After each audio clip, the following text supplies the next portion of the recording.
Right, I'm trying to get back to waist length because I reached waist length hair in January, but my ends, they weren't as full as I wanted them to be. And I ended up trimming off a few inches, but now I'm trying to get back there. So for this month of August, well, what's left of it, because we're already pretty much in the middle now as I'm recording this, my goal is to stay really, really consistent. And there's one particular area that I want to do much better in.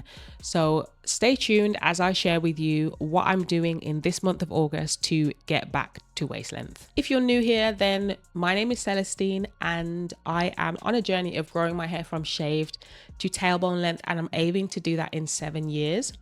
I am well over 6 years into the journey now. It's about 6 years and maybe 4 months or so.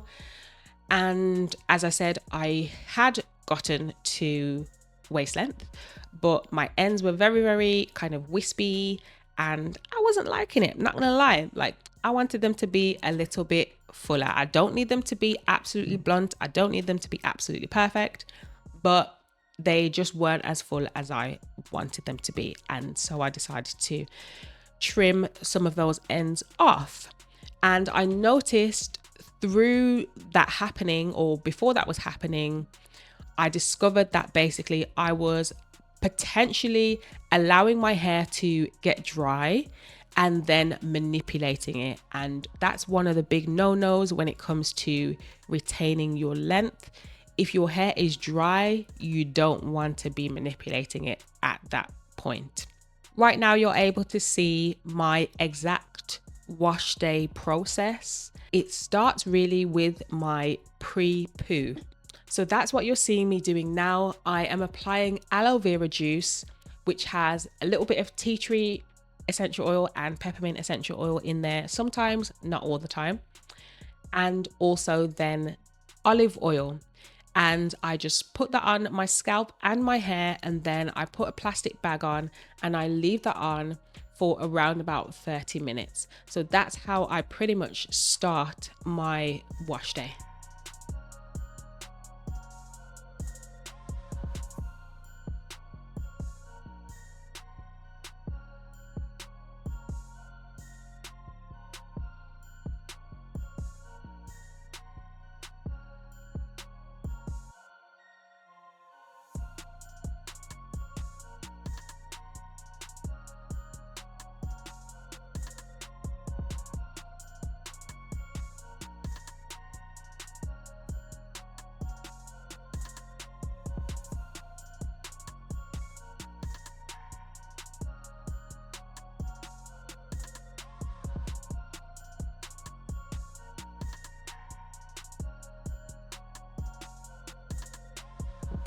So far, I have been very, very consistent, I would say, at doing this pre-poo routine.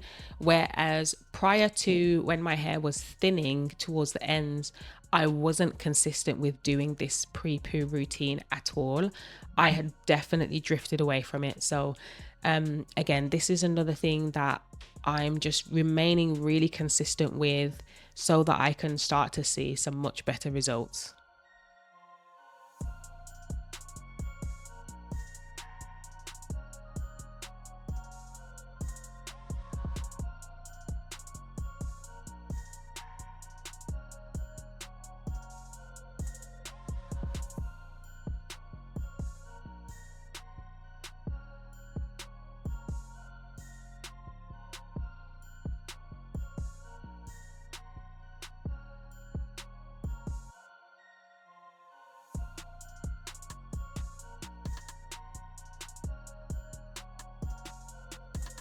When it comes to washing my hair, I am a little bit more lax in that area. And what I mean by that is, in general, I will be washing my hair, and I have been washing my hair with African black soap shampoo.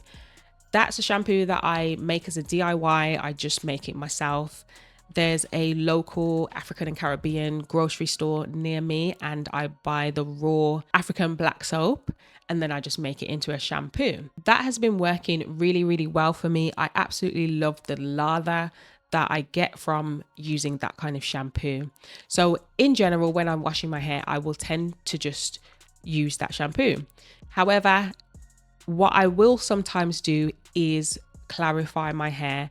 And when I'm clarifying, I am using a store-bought shampoo and also a store-bought conditioner. So even though in general, you'll notice that throughout my hair care routine, in terms of the ingredients and products that I'm using, in general, they are quite natural products. However, when it comes to washing, I am not afraid and I don't have any problem with using a store-bought clarifier and also a store-bought conditioner. I tend to wash my scalp first on the first wash and then gently wash the length of my hair a little bit. And then on the second wash, I tend to go in with my scalp again and also thoroughly cleanse the full length of my hair.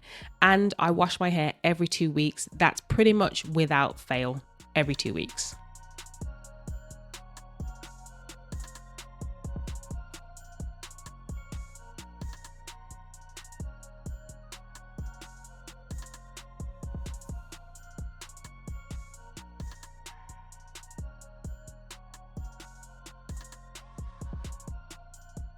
Now you're seeing me taking care of the main length of my hair. So what I'll do is I'll respray my hair with some aloe vera juice. Then I will apply some shea butter, and the shea butter is a bit of a mix. I put a few different things in there. For example, olive oil, I think a few essential oil drops and stuff like that, basically. And then after that, I will detangle my hair. And then I will apply Jamaican black castor oil. Now, a really weird thing happened the other day. Generally, I need to re-moisturize my hair around about every 5 days or so if I'm wearing twists. If I'm wearing plaits, my hair will stay moisturized for around about 7 days. Recently, I was wearing twists and I kept checking my hair, right? I got to like day 5 and I was going to re-moisturize it. And I felt it and I was like, this doesn't need re-moisturizing. I got to day 6, I got to day 7, and I got to day 8. And even still, my hair did not need re-moisturizing. It did not feel anywhere near dry. So I'm not 100% sure what I did differently. But the only thing that I've noticed that had possibly changed is when I made my shea butter mix, I put a little bit of glycerin in. So I do wonder, I think it was vegetable glycerin as well. I do wonder whether that could have had an impact in terms of helping me to retain moisture for long as well. So yeah, that's really interesting.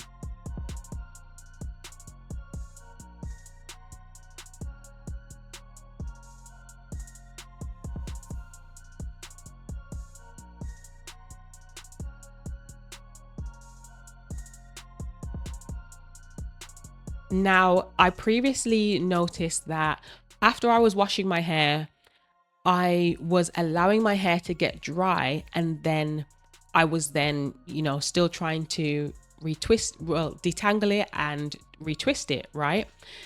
So what I noticed that I needed to start doing was wearing this plastic bag on my head, allowing my hair to stay moisturized after I've washed it to keep hydrated, so that when I then come to manipulating my hair, detangling it and also putting it into twists, then I'm not straining it, I'm not putting too much stress on my strands, and I'm not causing breakage.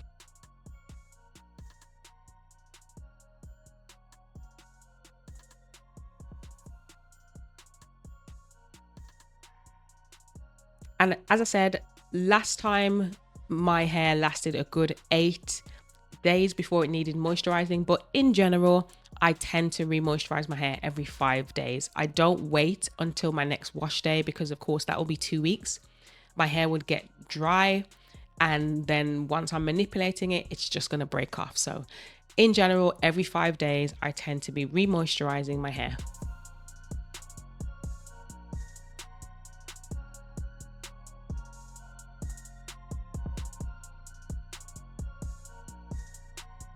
Now, because the ends are the oldest part of our hair, what I do to do my best to protect my ends is I will, once I've you know, applied the aloe vera juice, the shea butter, the not African black soap, the Jamaican black castor oil, then I will apply some flaxseed gel. And that's just something that helps me to coat my ends and helps them to stay protected and prevents breakage. Of course, because I'm trying to get to waist length, like it's really, really important for me to be protecting my ends.